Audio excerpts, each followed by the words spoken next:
গঙ্গাচার্য তাঁর শ্রীচরণে প্রণাম। ঠাকুর পরিবারের প্রতি প্রত্যেকেই শ্রীচরণে প্রণাম। এখানে উপস্থিত আমার শ্রদ্ধেয় সঞ্চালক দাদা, অন্যান্য পাঞ্জাধারী কর্মীবৃন্দ, শ্রদ্ধাভাজন দাদা এবং আমার ভক্তিমতী মায়েরা, প্রতি প্রত্যেককে আমার হৃদয় নিঃসৃত জয় গুরু জানাই। দেখুন, আমাদের জীবনে দীক্ষার প্রয়োজন, কিন্তু দীক্ষার প্রয়োজন কেন? শ্রী ঠাকুর বারবার করে বলছেন দীক্ষার প্রয়োজন। এক অল্প বয়সী যুবক পরম দয়ালের কাছে গেছেন, গিয়ে বলছেন, ঠাকুর, আপনি যে বারবার করে বলছেন দীক্ষা না নিলে জীবনে ভালো থাকা যায় না, সুখে থাকা যায় না, শান্তিতে থাকা যায় না, আনন্দে থাকা যায় না, কিন্তু ঠাকুর আমার জীবনে তো সেরকম কোনো দীক্ষা নেই, আদর্শ নেই, কিন্তু আমি তো বেশ ভালো আছি, সুখে আছি, তাহলে আমার দীক্ষার প্রয়োজনটা কি? পরম দয়াল বলছেন, মনি পর্দার পাড় দেখেছো? পদ্মার পাড়টা উপর থেকে দেখলে মনে হয় কি সুন্দর আছে, কিন্তু এই পদ্মার জল তলে তলে তলে খোর করে দেয় এবং একদিন এই পদ্মার পাড়টা ধপাস করে পড়ে যায়। ঠিক সেরকম মানুষের জীবনে যদি আদর্শ না থাকে, তাহলে মানুষের জীবনে ওই প্রবৃত্তি তাকে অবলম্বন করে চলতে হয় এবং সেই প্রবৃত্তি কেন্দ্রিক চলনের ভিতর দিয়ে তারও জীবনে নানা রকম ঘাত প্রতিঘাত দুঃখ ইত্যাদি আসে এবং একদিন সেও ধপাস করে তার সেই সত্তা বা অস্তিত্ব বিধ্বংসীর কবলে পড়ে। এই জন্য আমাদের জীবনে দরকার এক জীবন্ত আদর্শ।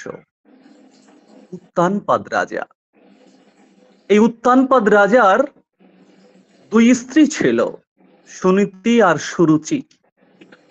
সুনীতির পুত্রের নাম ছিল ধ্রুব।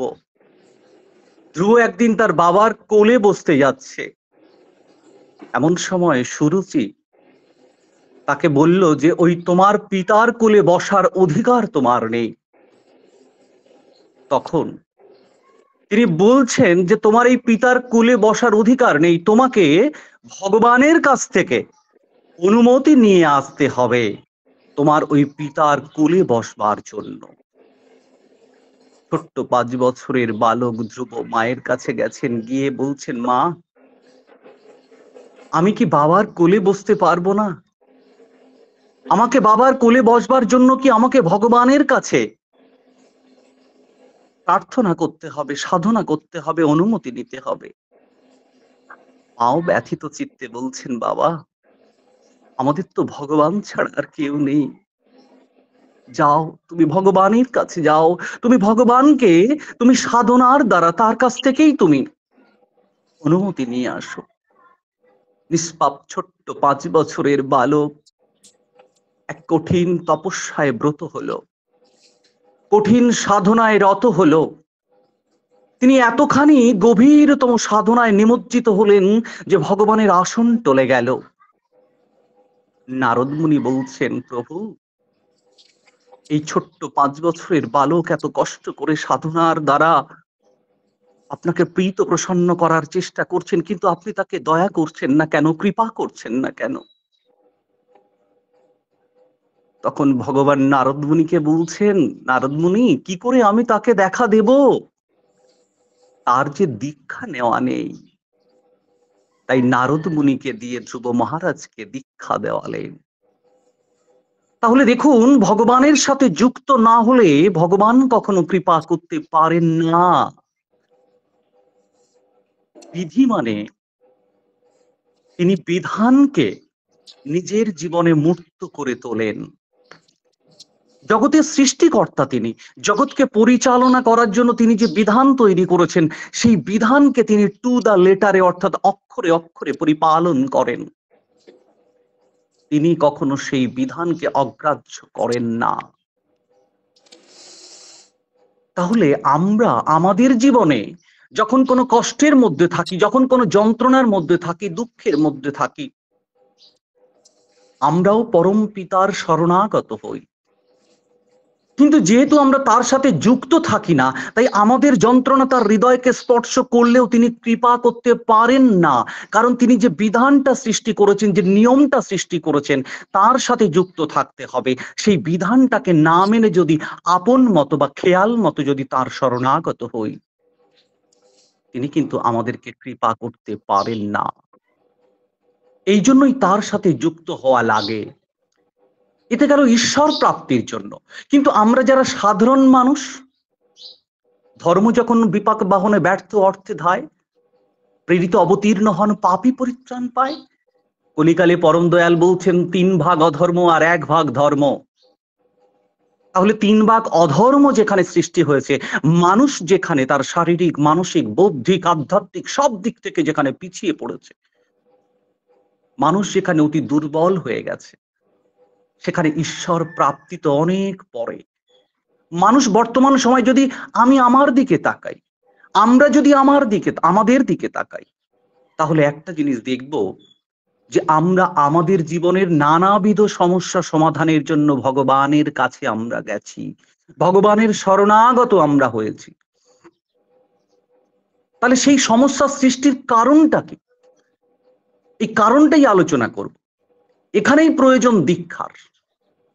শ্রী শ্রী ঠাকুর বলছেন প্রত্যেকটা মানুষের মধ্যে রয়েছে লিবিডো বা সুরত।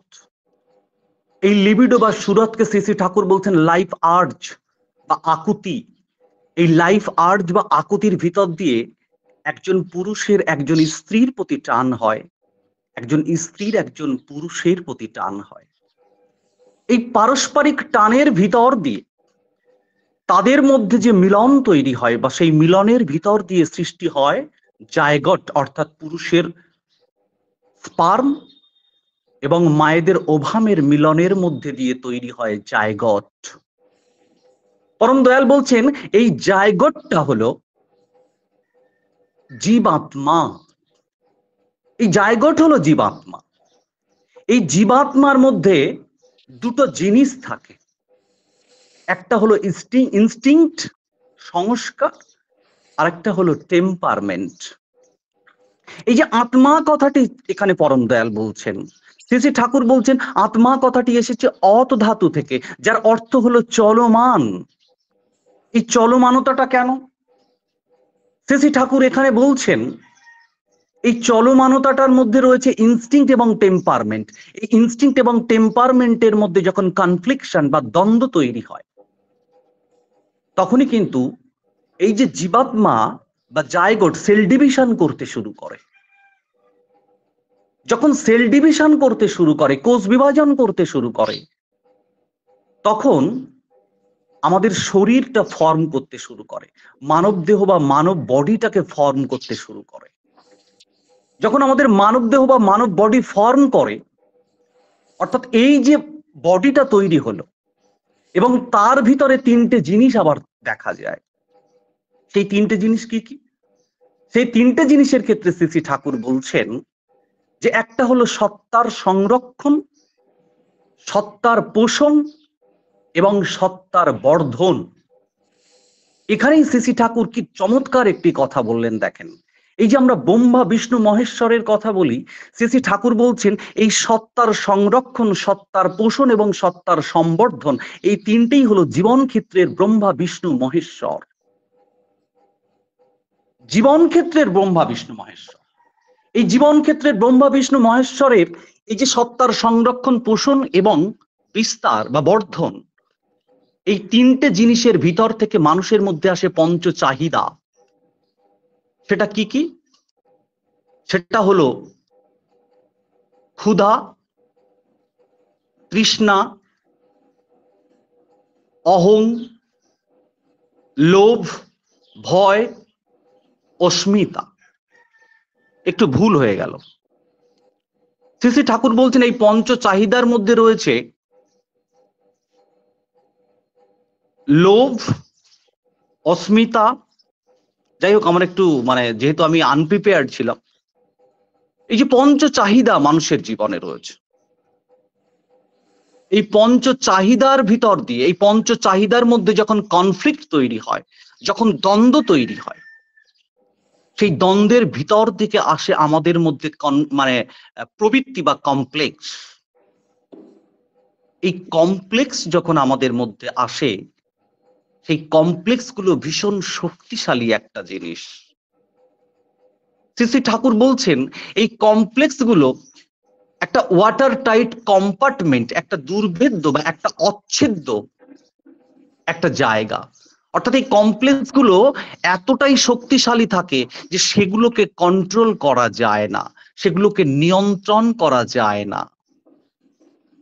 এই কমপ্লেক্স গুলো মানুষের মধ্যে এতটাই সক্রিয় থাকে যে কমপ্লেক্স গুলো যখন তার নিজের অস্তিত্ব বিস্তারের জন্য, তার নিজের চাহিদা পূরণের জন্য যখন সক্রিয় হয়, প্রাণবন্ত হয়, তখন মানুষ তার সেই ইম্পালসে মানুষ কিন্তু সাড়া দিতে বাধ্য হয়।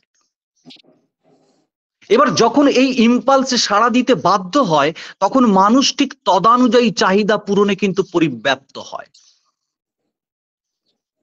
এইখানে ভগবান শ্রীকৃষ্ণ গীতার অষ্টাদশ অধ্যায় মোক্ষ যোগের ৩৮তম শ্লোকে একটি দারুণ কথা বলেছেন।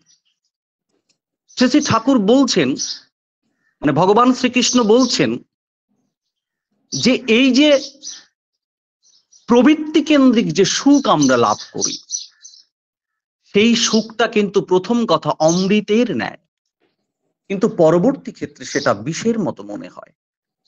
রামকৃষ্ণ পরমহংসদেব বলছেন যে এই প্রবৃত্তি কেন্দ্রিক যে সুখ, অর্থাৎ কামনার যে সুখ, এটা চুলকানির সুখের মতো, অর্থাৎ প্রথমটা বিষে অমৃতের মতো মনে হলেও পরবর্তী ক্ষেত্রে সেটা বিষের মতো মনে হয়। তাহলে দেখুন, এই যে প্রবৃত্তি কেন্দ্রিক সুখ, তা কিন্তু আমাদের জীবনে সুখ দেয় না, বরং সুখের অন্তরায় হয়ে দাঁড়ায় এবং সেটা আমাদের জীবনে বিষের মতো মনে হয়, সেটা দুঃখের সৃষ্টি করে। এই প্রবৃত্তি এমনই একটা শক্তিশালী জিনিস, শ্রী শ্রী ঠাকুর বলছেন যখন আমরা প্রবৃত্তির চাহিদা পূরণের জন্য বা প্রবৃত্তির লোভ দেখানোতে যখন আমরা সক্রিয় হই, তখন সেই প্রবৃত্তির চাহিদা পূরণ হলে প্রবৃত্তি আরো বেশি সক্রিয় হয়। যখন প্রবৃত্তি বা কমপ্লেক্সেস গুলো আরো বেশি সক্রিয় হয়, তখন তারা আরো বেশি চাহিদা সম্পন্ন হয়ে ওঠে। এই কমপ্লেক্স গুলো যখন চাহিদা সম্পন্ন হয়ে ওঠে, মানুষ কিন্তু আস্তে আস্তে তার যে শক্তি, অন্তর্নিহিত শক্তি, সেই শক্তিটাকে কিন্তু হারিয়ে ফেলে। সালটা প্রায় 1953 সাল। শ্রী শ্রী ঠাকুর তখন ভক্ত সঙ্গ করছেন। ভক্ত সঙ্গ করতে করতে শ্রী শ্রী ঠাকুর তখন কথা প্রসঙ্গে বলছেন যে জীবনে প্রত্যেকটা মানুষ জীবন যুদ্ধে জয়ী হতে চায়, জীবন যুদ্ধে কেউ কখনো হেরে যেতে চায় না, কিন্তু এই জীবন যুদ্ধে জয়ী হতে গেলে মানুষের জীবনে দরকার হয় শক্তি। তখন শ্রী শ্রী ঠাকুরকে যোগেশদা বলছেন যে ঠাকুর, এই জীবন যুদ্ধে জয়ী হতে গেলে যে শক্তি দরকার হয়, সেই শক্তি আসবে কোথা থেকে? পরম দয়াল তখন বলছেন, ভগবান প্রত্যেকটা মানুষের মধ্যে সেই শক্তিকে দিয়েই রেখেছে, কিন্তু মানুষ যদি প্রবৃত্তি কেন্দ্রিক চলনে চলে, তাহলে তার সেই শক্তি আরো ক্ষয়ের দিকে যায়। কিন্তু মানুষ যদি প্রবৃত্তিকে অবজ্ঞা করে সে যদি ইষ্টকেন্দ্রিক চলনে চলে, তখন কিন্তু তার সেই শক্তি আরো তর হয়ে উঠতে থাকে। একটা ছোট্ট উদাহরণ এটা পরম দয়ালও দিয়েছেন। শ্রী শ্রী ঠাকুর বলছেন, একটা ছোট্ট দেশলাই কাঠির আগুন দিয়ে একটা পৃথিবীকে পুড়িয়ে ফেলা যায়, যদি সেই আগুনটাকে ঠিক ঠিক ভাবে ইন্ধন দেওয়া যায়। একজন মানুষ যতই দুর্বল হোক না কেন, আর তার ভিতরে যত ক্ষুদ্রতম শক্তি থাক না কেন, মানুষ যদি সেই শক্তিকে যদি ঠিক মতো নার্চার করে, তাহলে আস্তে আস্তে তার সুপ্ত শক্তি আরো থেকে আরো তর হয়ে উঠতে থাকে, আরো তর জাগ্রত হতে থাকে। কিন্তু এই যে দেশলাই কাঠির ভিতরে যে আগুনটা রয়েছে, সেই আগুনটা তৈরি হবে কি করে?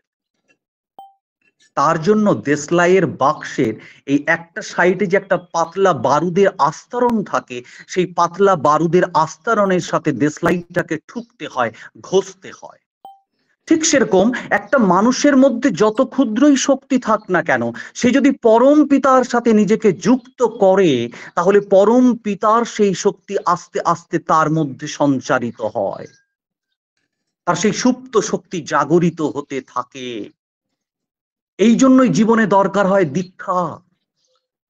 শ্রী শ্রী ঠাকুর বলছেন যে প্রত্যেকটা মানুষের মধ্যে লিবিডো আছে বা সুরত আছে, প্রত্যেকটা মানুষের মধ্যে কমপ্লেক্স আছে, প্রত্যেকটা মানুষের মধ্যে পরম পিতা আছে।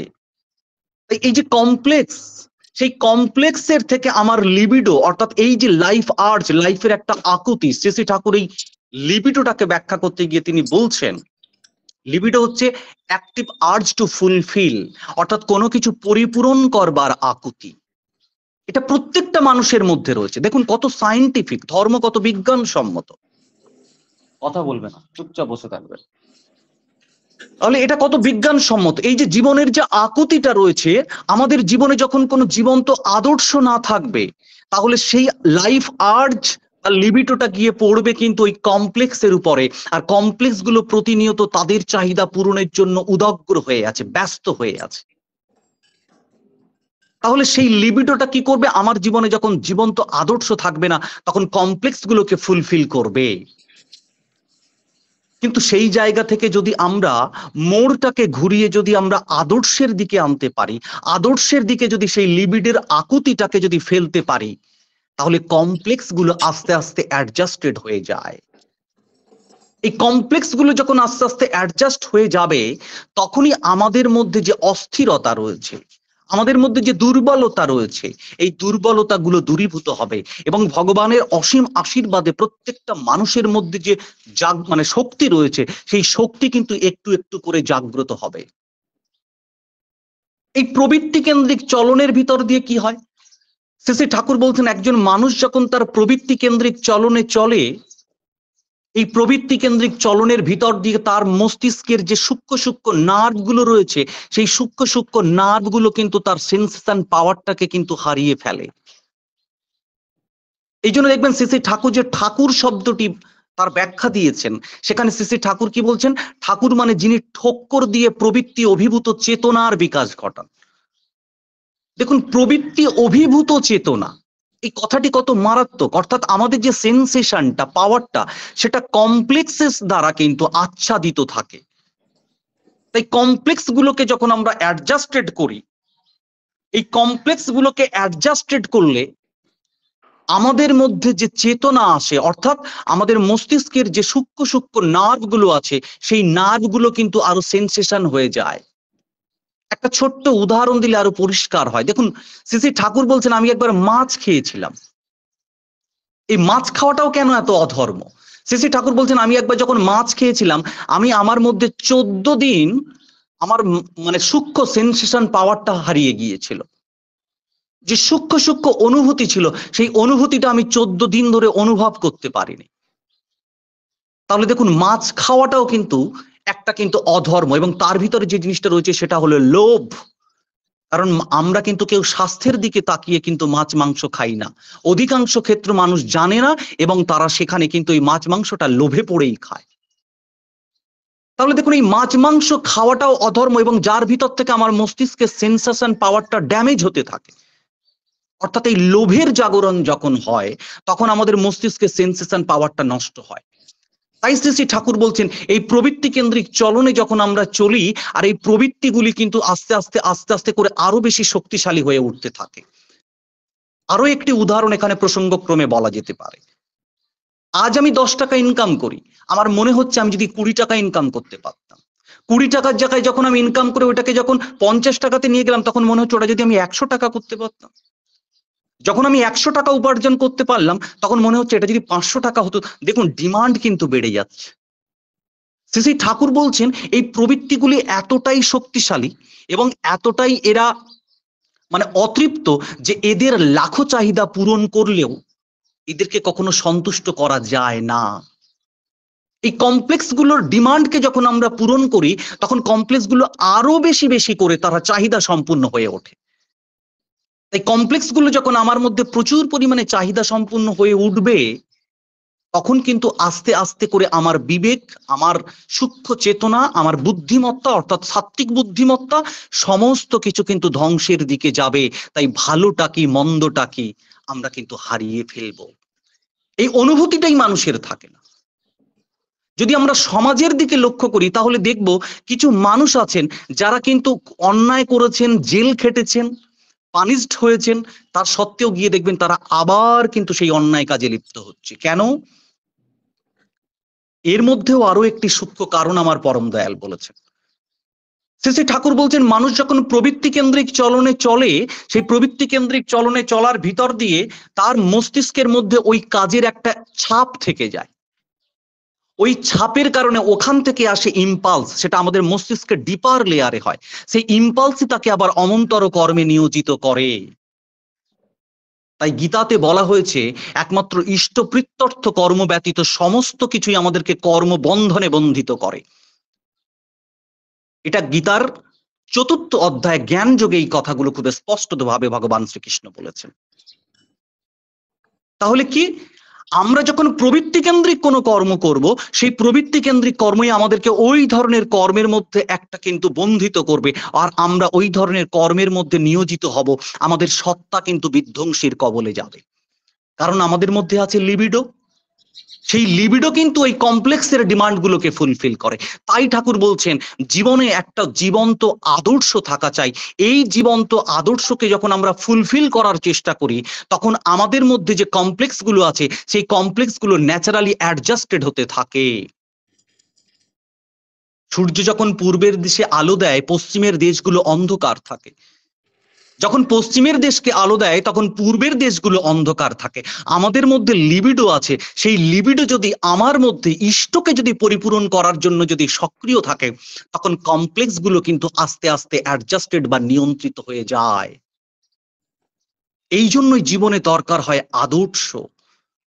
ঠাকুর স্পষ্টত বলে দিয়েছেন মানুষের জীবনে দুটো পথ, একটা ইষ্ট বা আদর্শের পথ, আর একটা হলো কমপ্লেক্সের পথ।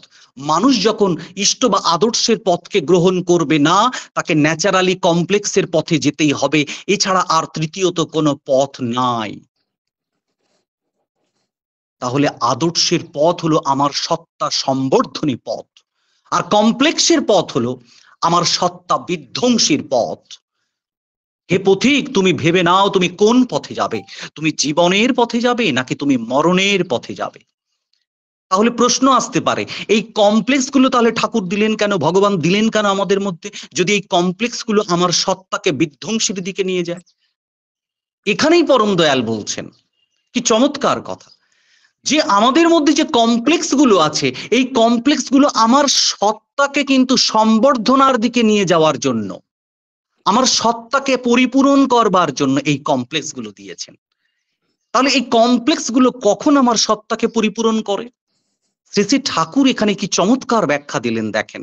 শ্রী শ্রী ঠাকুর বলছেন মানুষ যখন আদর্শ কেন্দ্রিক চলনে চলে, এই আদর্শ কেন্দ্রিক চলনে যখন চলে তখন তার কমপ্লেক্স গুলোর মধ্যে একটা অ্যাডজাস্টমেন্ট আসে।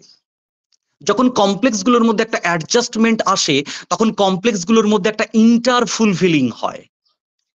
কতগুলো কি চমৎকার দেখেন। এই অ্যাডজাস্টমেন্ট যখন হচ্ছে কমপ্লেক্স গুলোর মধ্যে, তখন সেখানে একটা ইন্টার ফুলফিলিং হয়। এই ইন্টার ফুলফিলিংটাই আমার সত্তাকে কিন্তু ওই সেই যে ধ্রুব মহারাজ যে ঈশ্বর প্রাপ্তির দিকে গিয়েছিলেন, তার যে ঈশ্বর প্রাপ্তি হয়েছিল 5 বছর 6 মাসে, 6 মাস সাধনার দ্বারা, তখনই আমার সত্তা ওই ঈশ্বর প্রাপ্তির দিকে যায়। তখনই আমি হয়ে উঠি জ্ঞানবান, তখনই আমি হয়ে উঠি প্রজ্ঞাবান, তখনই আমার মধ্যে ব্রহ্ম জ্ঞানের উদয় হয়, আমি বলবান হয়ে উঠি, আমি শক্তিশালী হয়ে উঠি, আমি সাধারণ মানুষ থেকে মহা মানুষে পরিণত হই, আমি দস্যু রত্নাকর থেকে বাল্মীকি মুনিতে হই, আমি যোগাই মাধাই থেকে সাধুতে পরিণত হই। তাহলে সত্তাকে সংবর্ধনের জন্য অর্থাৎ সম্যক রূপে বৃদ্ধির দিকে নিয়ে যাওয়ার জন্য এই কমপ্লেক্স গুলোকে দেওয়া হয়েছে। কিন্তু কমপ্লেক্স গুলোকে যখন আমরা ব্যবহার করতে জানবো না, তখনই কিন্তু এই কমপ্লেক্স গুলো আমার সত্তাকে বিধ্বংসীর দিকে নিয়ে যাবেই যাবে। এই জন্যই জীবনে দরকার একটা জীবন্ত আদর্শ। এখানে প্রশ্ন আসতে পারে যে যুগে যুগে ভগবান এসেছেন, ঠাকুর অনুকূল চন্দ্র কেন? ঠাকুর অনুকূল চন্দ্র কেন?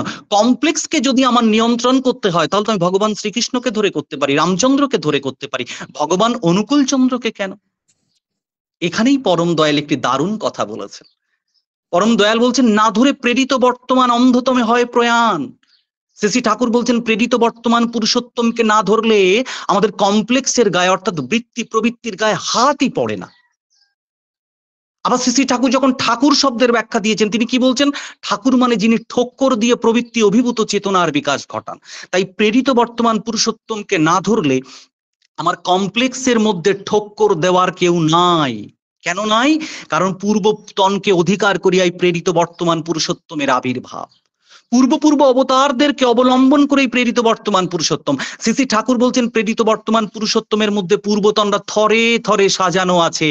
তাই প্রেরিত বর্তমান পুরুষোত্তমকে যদি আমার জীবন বৃদ্ধির নিয়ামক করে তুলতে পারি তাহলে পূর্ব অবতারদেরকে কিন্তু উপযুক্ত সম্মান শ্রদ্ধা করা হয়।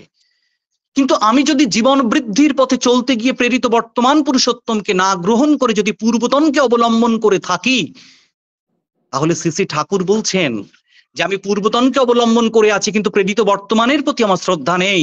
তার মানে আমি জীবন বৃদ্ধির পথে নিজেকে বিচ্যুত করছি, জীবন বৃদ্ধির পথ থেকে আমি নিজেকে বিচ্যুত করছি।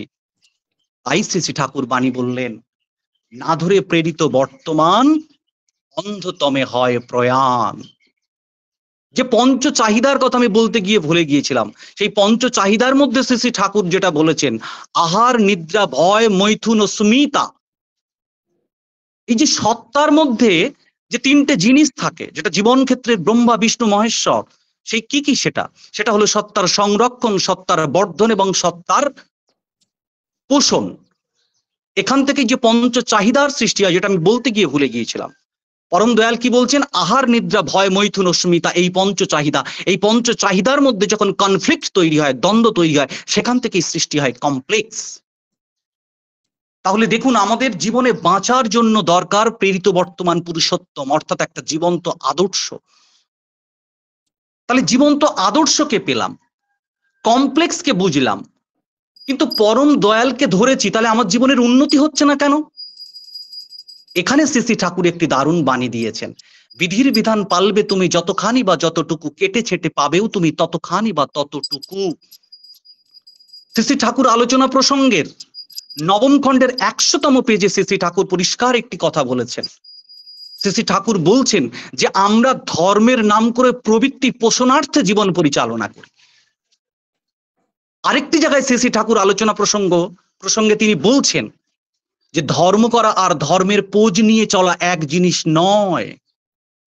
তাহলে আমি নিজেকে নিজে প্রশ্ন করব যে আমি যে ধর্মের পথে চলি, সেই ধর্মের ভিতর থেকে আমার চলার মধ্যে থেকে আমি কমপ্লেক্সের নার্চার করছি না তো?